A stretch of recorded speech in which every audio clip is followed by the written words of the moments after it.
নেশা শব্দটা শুনলেই মাথায় নেগেটিভ চিন্তা চলে আসে, তাই না? তুমি হয়তো এতদিন শুনে আসছো ফেসবুকের নেশা, সোশ্যাল মিডিয়ার নেশা অথবা মোবাইল ফোনের নেশা, কিন্তু কখনো কি শুনেছো পড়াশোনার নেশা? না, শোনোনি। তবে আজ শুনে রাখো, যে নেশা তোমাকে ছোট থেকে বড় করতে পারে, যে নেশা তোমার ভাগ্যকে পরিবর্তন করতে পারে, আর সেটাই হলো পড়াশোনার নেশা।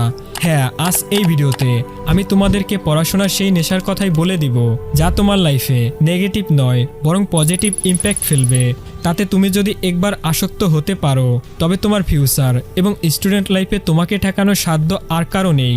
তাই সামনে বলা একটি কথাও মিস না করে পুরো ভিডিওটি যদি তুমি মনোযোগ সহকারে দেখতে পারো, তবে তুমিও শিখতে পারবে তোমার পড়াশোনাটাকে কিভাবে নেশায় পরিণত করা যায়। তাই আমি মনে করি প্রত্যেকটি স্টুডেন্টের এই ভিডিওটি অবশ্যই দেখা উচিত, কারণ এই একটি ভিডিওই তোমার স্টুডেন্ট লাইফটি বদলে দিতে যথেষ্ট। তো চলো শুরু করা যাক। একটি